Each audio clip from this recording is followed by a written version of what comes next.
오늘은 사도행전 20장 7절에서 12절에 있는 말씀을 가지고 사도행전 강의 59번째 드로아에 나타난 하나님의 능력이라는 제목으로 말씀을 함께 나누기 원합니다. 먼저 말씀을 공독하겠습니다. 그 주간의 첫날에 우리가 떡을 떼려 하여 모였더니 바울이 이튿날 떠나고자 하여 그들에게 강론할세 말을 밤중까지 계속하며 우리가 모인 윗다락방에 등불을 많이 켰는데 유두고라는 청년이 창에 걸터 앉아 있다가 깊이 졸더니 바울이 강론하기를 더 오래 하며 졸음을 이기지 못하여 3층에서 떨어지거늘 일으켜보니 죽었는지라. 바울이 내려와서 그 위에 엎드려 그의 몸을 안고 말하되 떠들지 말라, 생명이 그에게 있다 하고 올라가 떡을 떼어 먹고 오랫동안 곧 날이 새기까지 이야기하고 떠나니라. 사람들이 살아난 청년을 데리고 가서 적지 않게 위로를 받았더라. 아멘. 기도하겠습니다. 사랑해 주님 감사합니다. 오늘 시간도 말씀을 통해서 우리의 영적 상태를 돌아보기 원합니다. 때로는 우리가 예배를 드리려 간다고 하지만 예배 시간 가운데 신령과 진정으로 예배를 드리기보다는 마음으로 다른 생각을 하고 또 여러 가지 많은 세상적인 염려와 걱정 때문에 예배에 집중하지 못하는 그런 우리의 모습도 있음을 고백합니다. 그러나 오늘 본문은 졸다가 떨어져 죽은 유도고라는 청년을 통해서 우리의 삶을 돌아보게 합니다. 이 시간 우리가 예배를 어떻게 드리고 있는지 스스로 돌아보게 도와주시고 예배자로서 어떤 모습으로 살아야 될지를 다시 한번 생각하는 시간 될 수 있도록 붙잡아 주시옵소서. 감사드리며 예수님의 이름으로 간절히 기도합니다. 아멘. 오늘 본문을 읽으면서 예전에 저의 모습을 한번 돌이켜 보았습니다. 한국에 있을 때는 부목사를 있었기 때문에 교회 사역만 감당했었고 사실은 간혹 가다가 담임 목사님이 안 계실 때 설교를 대신하는 그런 역할을 할 때 그 저녁 예배 때나 주일 오후 예배가 되면 사실은 많은 성도들이 졸음을 이기지 못하고 조는 모습을 보게 됩니다. 그때 참 안타까웠던 것은 왜 예배 시간에 나와서 졸까라는 생각을 해본 적이 있습니다. 그런데 제가 미국에 와서 사실은 아무것도 없이 왔기 때문에 언제 며칠 만에 식당에서 12시간씩 일을 하면서 생활을 해야만 했었습니다.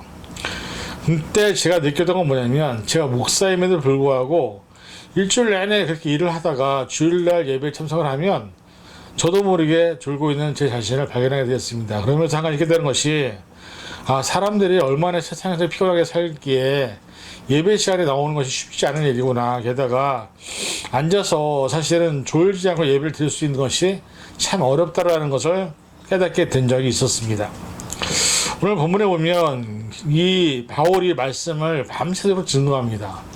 근데 사실은 여기에 나타난 모인 사람들 역시 어쩌면 우리가 살아가는 삶의 모습처럼 자신들의 세상에서의 삶에 최선을 다하고 난 후에 모였던 사람들이 아닐까요?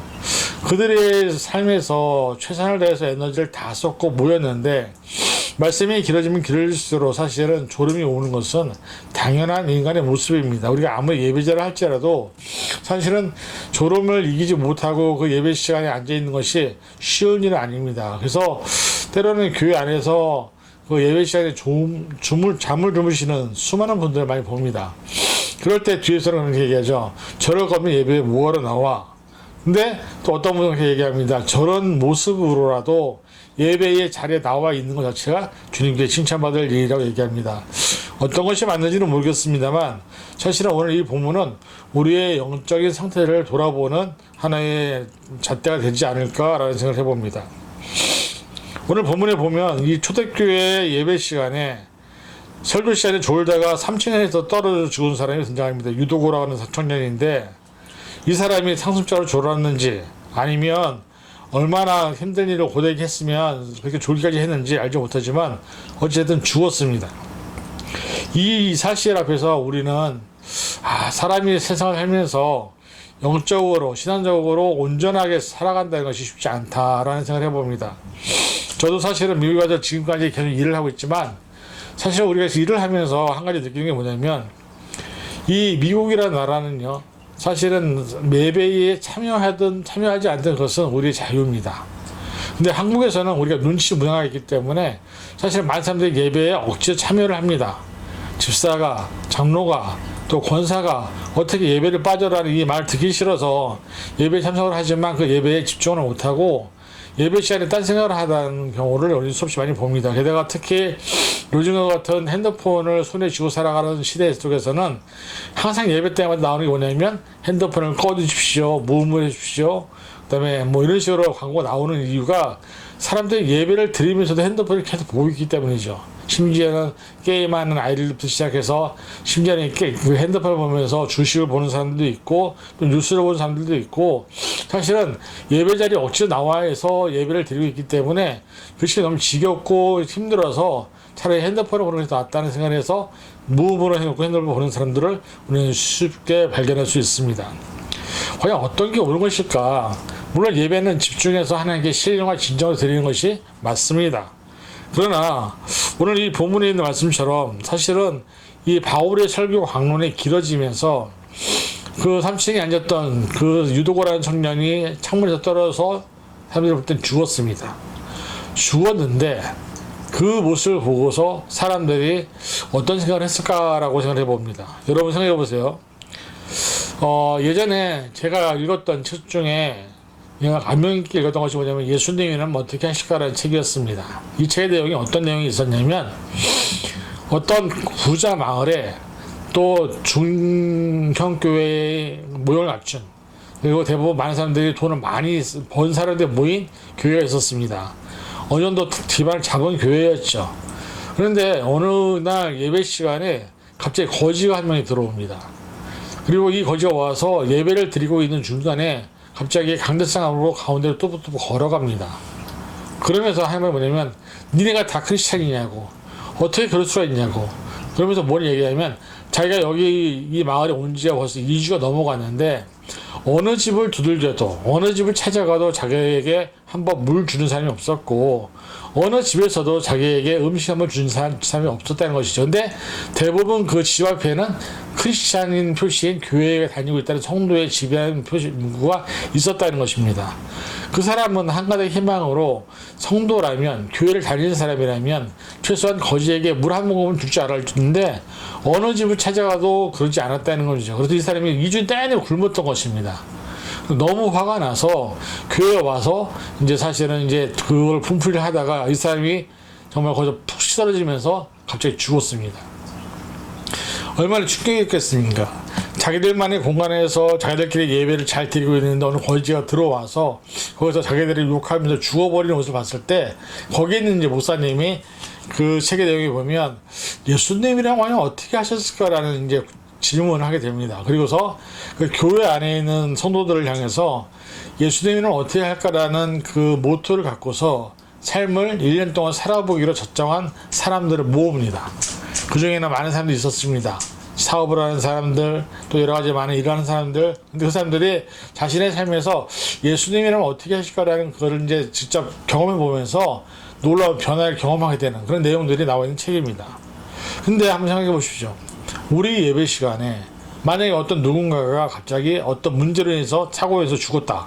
그러면 그 교회는 더 이상 예배를 드릴 수가 없을 것입니다. 경찰이 출동을 하고 또 사람의 시체를 수습해야 되고 또 그로 인해 생기는 수없이 많은 일들이 있을 것인데 오늘 본문의 내용을 보면 바울이 사람들의 웅성웅성하고 여러 가지 많은 문제들을 보이는 모습을 시작할 때 얘기합니다. 이 사람 죽은 것이 아니라 자고 있는 것이다. 그리고 그러면서 바울은 계속 또 말씀을 전하는 모습이 있습니다. 오늘 이 본문의 말씀을 보면서 우리가 우리 자신의 영적인 상태를 점검해 보면서 우리는 영적으로 현재 자고 있는가, 잠들어 있는가, 아니면 다시 깨어 있는가를 좀 돌아보는 것이 필요하다고 생각을 합니다. 사실 이 바울의 일행이 여기 들어오기까지 오기까지 배를 타고 들어왔는데 말씀을 자세히 보면 7일이 걸렸다 나와 있습니다. 근데 성경원서는 이것이 원래 거리대로 말하면 이틀이면 올 수 있는 거리인데 5일이 더 걸렸다라고 얘기하고 있습니다. 그래서 그 5일이 왜 더 걸렸을까라고 많은 추측들이 있는데 많은 대부분 성경들이 얘기하는 건 뭐냐면 5일 동안 바다에서 풍랑을 만났기 때문에 그들은 정말로 죽을 고비를 하면서 파선 길을 조난당한 상황에서 있었기 때문에 7일 만에 도착했다고 얘기하고 있습니다. 이들은 그렇게 모였을 때 오늘 본문에 보니까는 실제로 모르겠는 주간의 첫날에 우리가 떡을 떼려 하여 모였더니 바울이 이튿날 떠나고자 하여 그들이 강론하되 말을 밤중까지 계속하며, 이 얘기를 보면 바울은 이틀 후에 떠납니다. 그러니까 바울은 그 짧은 시간 동안에 이 사람들에게 최대한 복음을 많이 전달해 주고 싶었던 마음이 있었던 것입니다. 그래서 쉬지 않고 강론했고 밤중까지 말을 계속했다라고 기록되어 있습니다. 이 주의 첫날이라는 이 단어를 우리는 흔히 주일이라고 얘기합니다. 주일에, 일요일에 같이 모였을 때 그들이 떡을 떼며 모였다. 그 떡을 뗐다는 것은 바로 성만찬을 의미하죠. 그래서 우리가 예배를 드릴 때 성만찬을 함께 띄는 것은 매우 중요한 의미를 갖고 있고, 예수님도 너희가 모일 때마다 나를 기념하라고 말씀하셨기 때문에 우리 침례교 같은 경우나 또 저희 제자회 같은 경우도 계속해서, 또 이제 그리스도교 같은 경우는 매주마다 성만찬을 떼는 모습을 보게 됩니다.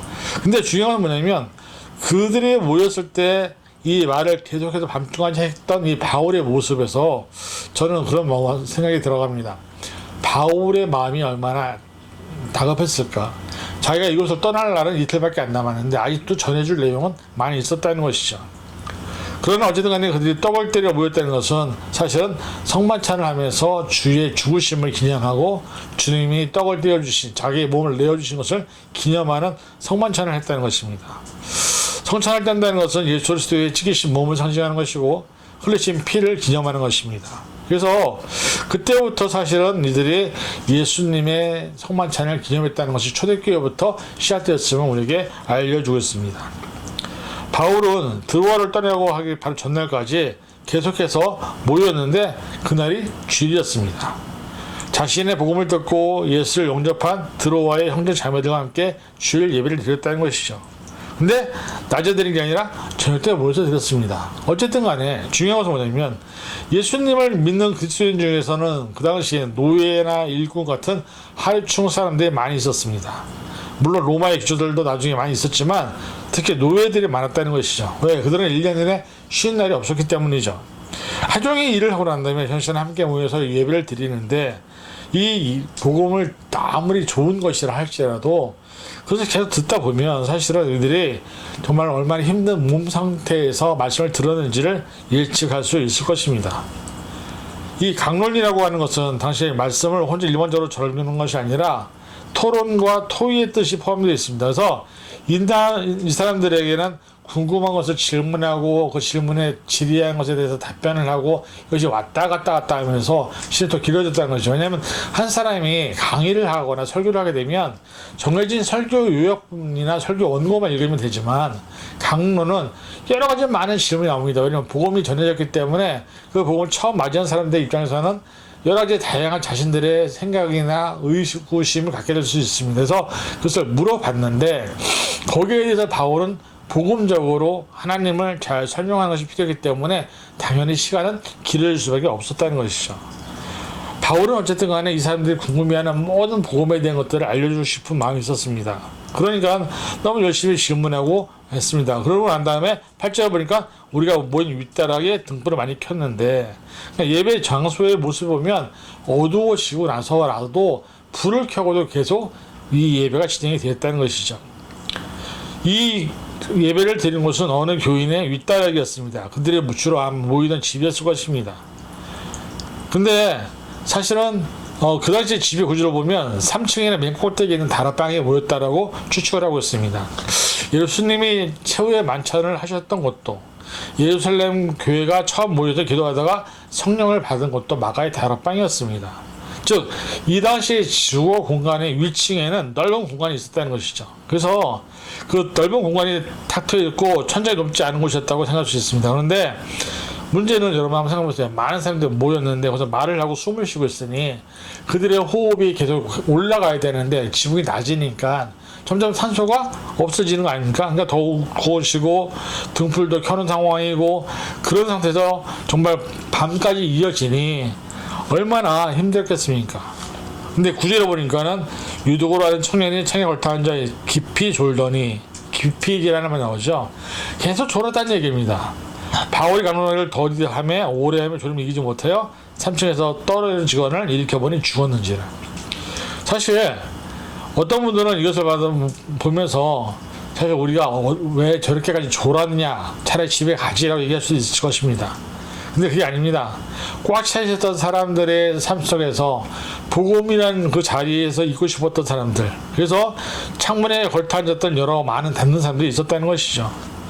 예배를 진행을 위해서 많은 등불을 켰는데 그 속에서 나오는 사람의 열기와 그 다음에 뜨거운 연기가 저 올라가서 창문에 나가게 되니, 창문에는 유리가 없으니까 뜨거운 열기가 그리 나가고 시원한 바람도 그리로 들어오는 것이었습니다. 그래서 그 사람들이 이제 그곳에 있었는데, 그 중에 유도고라는 청년이 있었는데 어쨌든 간에 그 청년이 떨어졌다는 것이죠. 사실 우리가 심한 졸음이 온다는 것은요, 그 몸이 그만큼 힘들고 어렵다는 것입니다.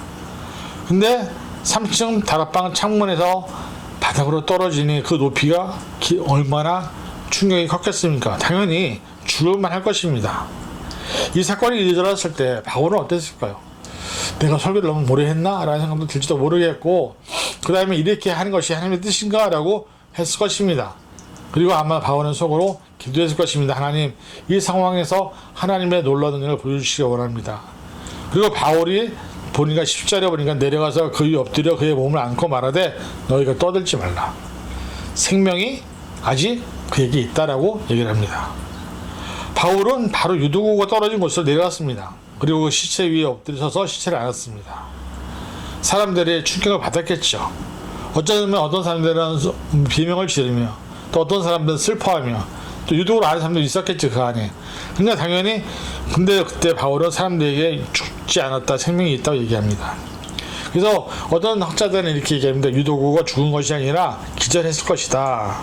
근데 여러분, 유도구가 죽었다는 판단을 누가 했을까요? 사람들이 했을 수도 있겠지만, 사실 바울의 일행 중에 누가 있었냐면 누가가 있었습니다. 누가는 우리가 잘 아는 것처럼 의사였습니다. 의사가 3층에서 떨어진 사람을 현장에서 봤는데 그 사람이 죽었는지 살았는지를 몰랐겠습니까? 사실은 그 속에서 누가는 분명히 알았습니다. 이 청년이 죽었다. 바울에게도 얘기했을 것입니다. 이 구절에 떨어지거든이라는 헬라어 원어는 파멸하다, 끝장나다는 뜻입니다. 확 떨어져 이제 끝나고 소망이 없다는 말입니다. 근데 바울이 생명이 그에게 있다고 선포했습니다. 이 생명에는 두 가지 의미가 있습니다. 이미 끊어져 버린 육체의 생명이 다시 살아난다는 의미일 뿐 아니라 주님께서 그에게 부어주신 영원한 생명이 그에게 함께 있다라는 뜻도 포함되어 있습니다. 사실 어떻게 보면 이 유두구 때문에 나타난 그 현상은 지금 우리의 모습일 수도 있습니다. 우리가 예배를 드리면서 모든 사람이 은혜를 받는 것이 아닙니다. 누군가는 시험에 들기도 하고, 누군가는 오히려 힘들어하기도 하고. 그래서 좀 우스운 얘기지만 여러분 그거 아십니까? 교회에서 성도들이 제일 예배 시간에 행복한 시간이 있습니다. 여러분은 어떤 시간을 생각하십니까? 바로 목사님의 축도 시간입니다. 축도 시간만 되면 그렇게 힘들고 울고불락했던 얼굴들이 다 펴지면서, 이야, 이제는 해방이다, 이제는 집에 갈 수 있다, 이제는 자유다라는, 이제는 밥 먹을 수 있다라는 얘기를 한다고 합니다.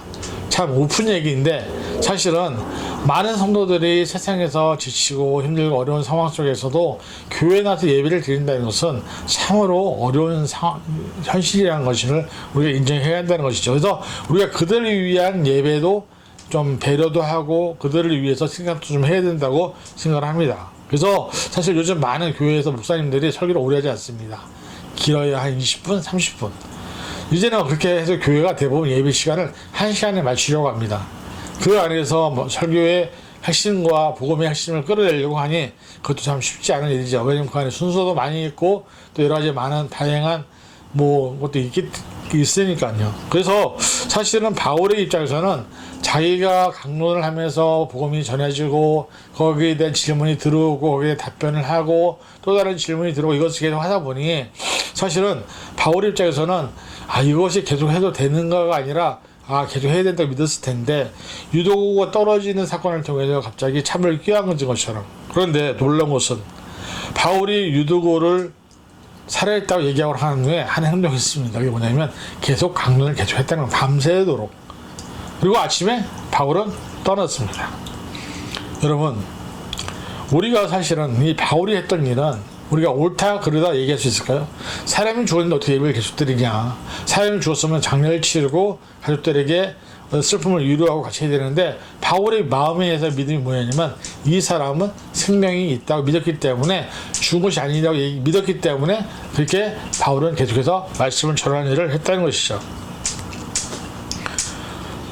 11절 보니까 올라가 떡을 떼어 먹고 오랫동안 날이 새기까지 이야기하고 떠나니라. 결국은 뭡니까? 바울은 밤새도록 유도구가 죽은 시간이 언제였는지 모르겠지만 바울은 밤새도록 아침까지 이 사람들에게 조금이나마 복음을 증거하는 일을 최선을 다했다는 것이고, 그리고 난 다음에 날이 셀 때까지, 새벽이 될 때까지 얘기하고 난 다음에 떠났다고 얘기하고 있습니다. 자, 그렇다면 결과가 어떻게 됐습니까? 이 청년이 살아나야 이야기가 행복해지는 거겠죠. 그런데 말씀대로 12절에 보니까 사람들이 살아난 청년을 데리고 가서 적지 않게 위로를 받았더라. 죽은 다음으로 끝났으면 이거는 정말 말할 수 없는 창피함이고 저주고 하나님을 오히려 모욕하는 결과가 나온답니다. 말씀을 전하는데 사람이 죽었다. 여러분 같은 경우는 가시겠습니까? 그런데 이 사람들이 이 살아난 청년을 통해서 보면 적지 않게 위로를 받았다고 말씀하고 있습니다. 주님께서, 하나님께서 능력으로 말미암아 새로운 생명을 허락하셨고, 그 생명을 통해서 이 청년은 살았습니다. 그리고 그 살은 다음에 어떻게 했을까요? 그들은 놀라운 변화를 겪었을 것입니다. 아, 하나님이 죽은 생명도 살리시는구나. 이 말이 그들 안에만 있겠습니까? 아니요. 제가 생각할 때는 그들을 넘어서 옆에 지역, 자기 친척, 수많은 사람들에게 야, 하나님이 살리셨어. 하나님이 죽었던 사람을 살리셨어라는 이 기적의 역사가 수없이 펴지면서 아마 많은 복음의 역사가 일어나지 않은가 생각이 듭니다. 상황이 생겼을 때, 환경이 생겼을 때 그 상황에서 멈추고 아무것도 하지 않는다면 사실은 그냥 불밀스러운 일로 끝낼 수밖에 없는 일이 될 수도 있었을 텐데, 이 유도고란 청년은 살아났기 때문에, 하나님이 살리셨기 때문에 그로 인해서 하나님의 놀라운 복음의 능력은 더욱더 많은 사람들에게 전파되는 것을 보게 됩니다. 중요한 것은 여러분, 우리의 삶 속에서도 똑같은 문제가 일어날 수 있다는 것이죠. 때로는 우리가 삶을 살다 보면 예기치 않은 일들을 만날 때가 있고, 또 어려움을 만날 때가 있고, 힘든 일을 만날 때가 있고, 그 속에서 우리가 그 모든 상황을 받아들이는 게 쉽지 않습니다. 그런데 하나님의 능력을 믿는다면, 하나님이 다시 살리실 것을 믿는다면, 하나님의 나와 함께 하실 것을 믿는다면, 그럼에도 불구하고 우리가 끝까지 그 길을 가는 것이 맞다는 것이죠. 오늘 보면 우리에게 그것을 보여주겠습니다. 바울이 사람이 죽어서 예배를 멈춰야 되는 상황에서도 바울은 끝까지 예배를 인도했고, 밤이 새도록 예배를 인도했습니다. 그리고 중요한 것은 사람들이 거기에 집중을 했다는 것이죠. 왜? 하나님의 능력이 살아있음을 믿고 있었기 때문에. 그리고 결과는 뭡니까? 유도고란 청년이 살아나서 많은 사람들에게 적지 않은 위로를 했다라고 기록하고 있습니다. 저와 여러분들이 이 말씀을 통해서 배우자고자 하는 것은 우리의 삶에서도 하나님은 이렇게 일하신다는 것입니다. 우리의 삶에 가로막혔을 때, 더 이상 아무것도 할 수 없을 때, 더 이상 어떤 것도 할 수 없을 때 우리는 정말 그로 인해서 멈출 때가 있다는 것이죠. 그러나 복음은, 하나님의 능력은 멈추지 않는다는 것을 우리가 보여주고 있습니다. 왜? 하나님이 일하실 때까지 끝나는 것이 아니기 때문이죠. 이 사람들의 마음속에는 제가 볼 때는 두 마음이 있었을 것 같아요. 말씀을 계속 들으면서도 저 청년이 정말 살아날까? 저 청년이 정말 다시 살아날까? 바울은 생명이 있다고 죽은 것이 아니라 얘기했지만 내가 볼 때는 죽었는데 그럼 과연 그것을 계속 믿고 있을 수 있었을까? 이런 고민이 분명히 있었을 것입니다. 그런데 이들이 끝까지 말씀을 듣고 밤새도록 말씀을 듣고 난 후에 결과는 뭐였습니까? 유도가 살아나서 많은 사람들에게 위로를 증거했다는 것입니다. 이것이 바로 하나님의 능력입니다. 하나님의 능력은 쉬지 않고, 하나님의 능력은 불가능한 것이 없고, 하나님의 능력은 모든 것을 할 수 있다는 것을 믿을 때 우리의 삶에서도 우리는 그런 똑같은 일들을 겪게 될 것을 믿습니다. 저와 여러분들이 삶을 살아가면서 어떤 문제를 만나든 어떤 상황에 놓이든 어떤 환경에 놓이든 간에 하나님이 우리와 함께 하신다면 우리에게는 불가능이 없습니다. 그 사실을 믿으시고 하나님과 함께 날마다 한 걸음 한 걸음 걸어 나가신다면 저와 여러분의 삶에 하나님의 역사를 경험하게 되는 그런 날들이 오게 될 줄을 믿습니다. 오늘 이 시간 간절히 바라기는 이제 벌써 우리가 2월달이 시작이 됐잖아요.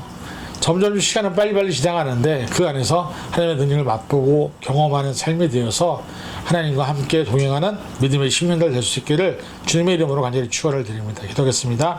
사랑해 주님 감사합니다. 우리는 연약하고 부족하지만은 하나님이 우리와 함께 하시면 하나님은 오늘 삼층에서 떨어진 유두고라는 청년도 다시 살리신 것을 우리가 말씀을 통해서 보게 됩니다. 우리의 영적 상태가 죽어있다면 그 죽은 영적 상태도 깨우실 분은 하나님이시고 또 하나님이 함께 하시면 우리가 어떤 일을 만나든 어떤 상황이 있든 간에 하나님이 우리 삶 속에서 역사하실 것을 믿어야 될 줄 믿습니다. 우리의 삶을 함께 하시는 하나님께서 함께 하셔서 날마다 우리 삶에서 하나님의 능력을 권능을 다시 한번 경험하고 느낄 수 있는 시간 낼 수 있도록 은혜를 더하여 주옵소서. 감사드리며 예수님의 이름으로 간절히 기도하옵나이다. 아멘.